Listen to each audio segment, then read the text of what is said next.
Bonjour, je suis Régent Saint-Hilaire. Je vais vous présenter les bandes dessinées pour le secondaire, les incontournables de la salle de montre du mois de juin 2021.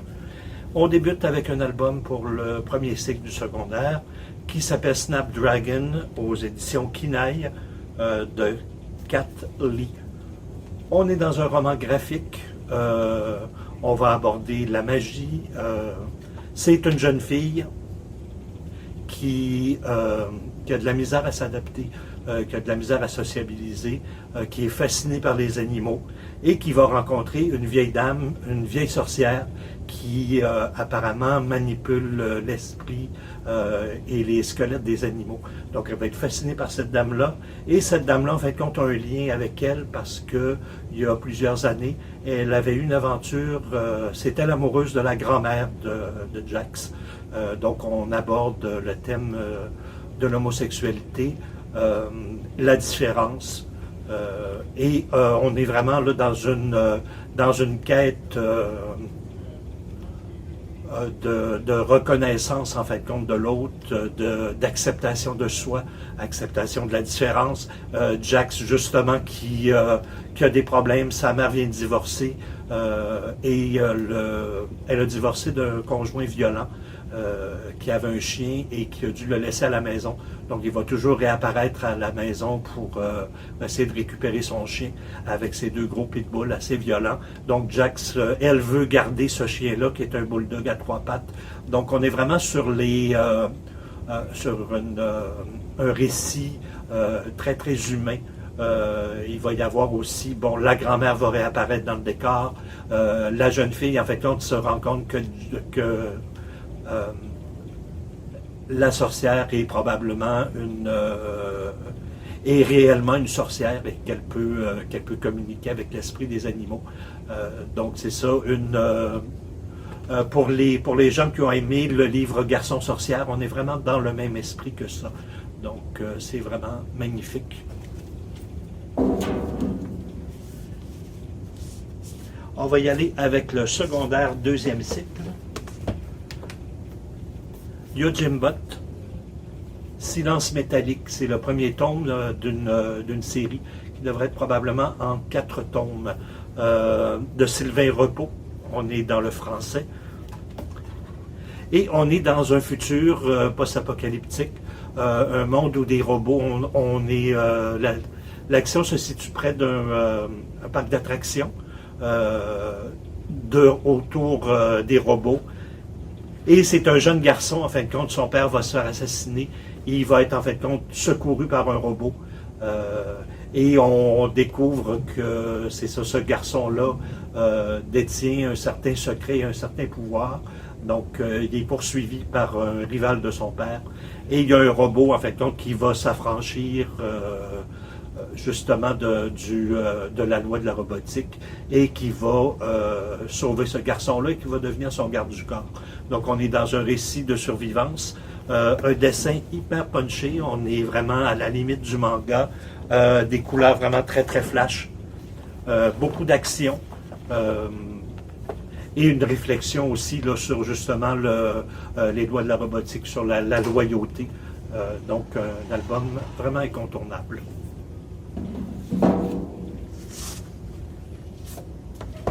Rosemary Valero O'Connell aux éditions d'Argo, Tout ce qui reste de nous. On est encore dans une thématique un peu queer sur la naissance du désir, sur le désir d'être accepté par les autres. C'est 3 courts récits oniriques. On est dans un univers fantastique et de science-fiction. Toujours dans des teintes, dans une bichromie rose. Quelques teintes de mauve à l'occasion. Donc on est dans justement 3 récits sur la quête amoureuse, sur l'acceptation de soi et l'acceptation de l'autre. Les illustrations sont vraiment fantastiques. On est dans du secondaire deuxième cycle.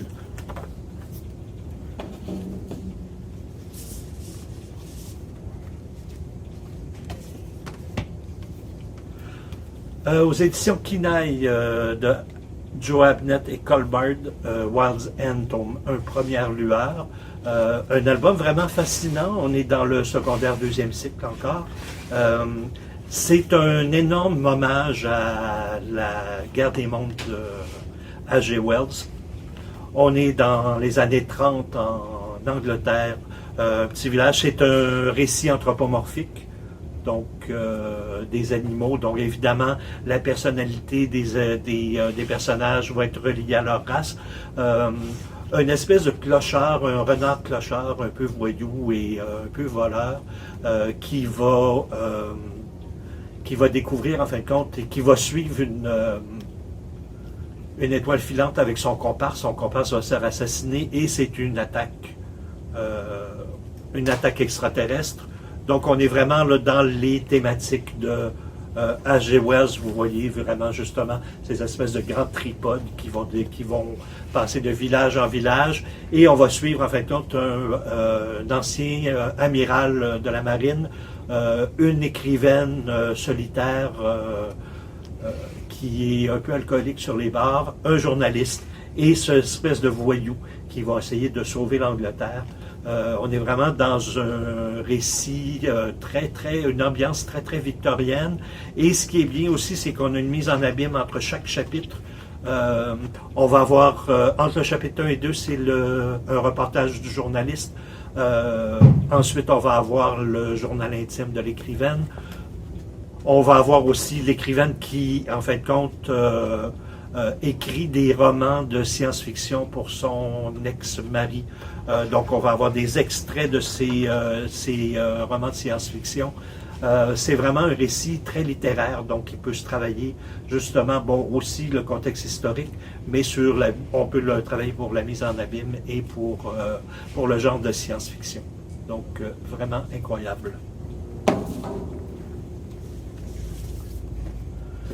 Sous terre, un album pour le deuxième cycle du secondaire, de Mathieu Burnat aux éditions d'Argo.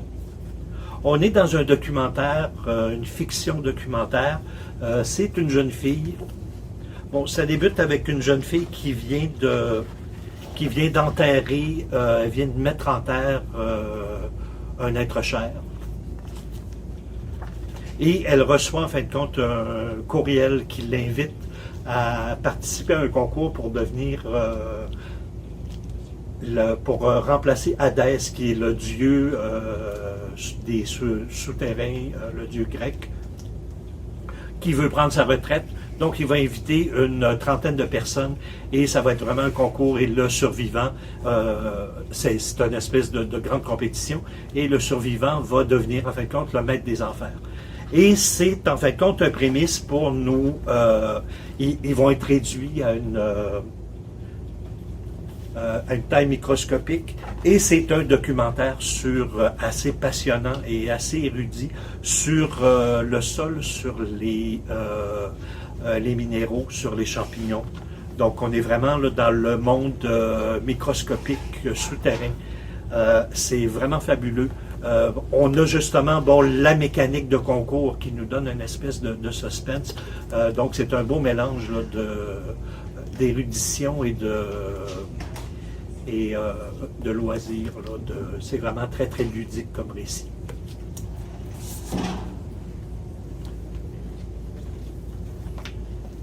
Un documentaire pour le secondaire deuxième cycle, Les audaces de Sophie Germain, aux éditions Petit à Petit.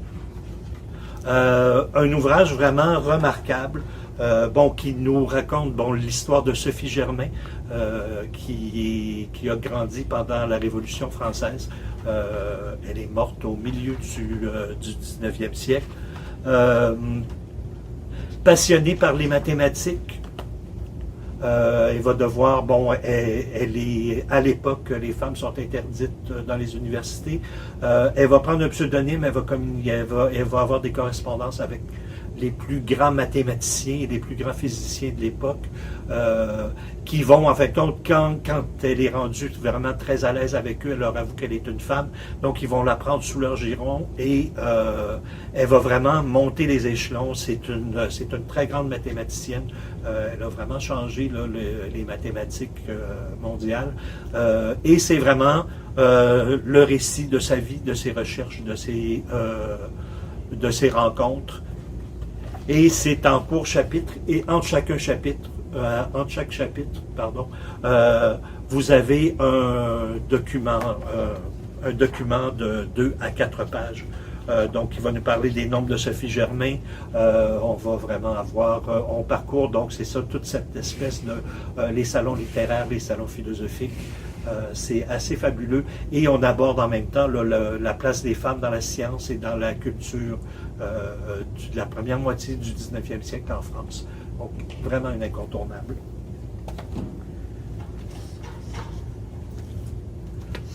Happy End, toujours secondaire deuxième cycle, de Jouvry au scénario et Jourdic au dessin. La grande panne. C'est l'histoire d'une jeune fille, Molly, qui est toujours sur son téléphone.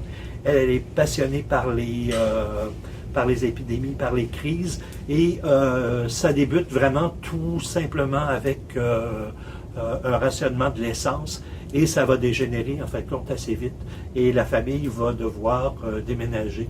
On sent que le chaos s'installe peu à peu dans la ville, donc on est vraiment dans un récit survivaliste. Son père, en fin de compte, qui est un sculpteur qui travaille pour une espèce de noble qui a un vignoble, qui, en fin de compte, va les inviter chez lui. Lui fait des espèces de grandeur nature avec une bande d'adultes qui jouent à des combats médiévaux durant les fins de semaine. Donc, tout ce monde-là, en fin de compte, voit que la crise s'accentue et vont faire un voyage d'une 20aine de kilomètres. Il y en a qui vont y aller en voiture, d'autres vont y aller en carriole avec des chevaux. Donc c'est ça. Et l'album se termine avec on vient d'arriver et on sent que la crise est en train de prendre de l'ampleur. Donc c'est vraiment un récit sur la solidarité, sur un paquet de personnes hétéroclites qui doivent faire preuve de solidarité et d'entraide. Donc un suspense social qui est vraiment assez passionnant. Et on va terminer avec un manga qui s'appelle Wombs de Yumiko Shirai, une jeune mangaka japonaise. Cet album-là a remporté le Grand Prix de la science-fiction au Japon en 2016. On est vraiment dans un univers, bon, c'est une terre, on est dans un futur assez éloigné. On est vraiment dans le space opéra, une grande saga avec la Terre a terraformé une planète. Et il y a 2 clans, les Prime et les Seconds, qui vont vraiment se battre pour la suprématie de cette planète-là. Et Wombs, en fait, compte, fait allusion, on est tout près de la Servante écarlate. C'est une unité, c'est une troupe, en fin de compte, une unité de choc féminine qui se font implanter des... c'est vraiment des minéraux, champignons qui sont vraiment implantés dans leur utérus. C'est des mères porteuses qui n'accoucheront jamais, mais ça leur donne le pouvoir de téléporter. Donc, ils téléportent des troupes et ils téléportent des ravitaillements, donc ce qui donne un énorme avantage stratégique. Donc on est vraiment dans un récit de guerre, un récit aussi de femmes, c'est des jeunes femmes là, de 16 à 24 ans qui sont dans cette troupe-là. C'est vraiment un récit qui va se dérouler en 1500 pages, donc les 300 premières pages, on installe. C'est vraiment un récit qui vraiment, c'est du goutte à goutte. On va suivre une jeune fille de 18 ans qui a un sens de la nation vraiment très très fort, qui va laisser son amoureux et qui va entrer dans ces troupes-là. On aborde aussi également le sexisme, pardon, donc les hommes, les soldats qui qui méprisent un petit peu ces femmes-là. Donc, un album social, vraiment, où on parle aussi d'eugénisme, donc qui peut être aussi là, abordé du côté éthique et moral. Donc, c'était tout pour les bandes dessinées secondaires du mois de juin. On se retrouve le mois prochain.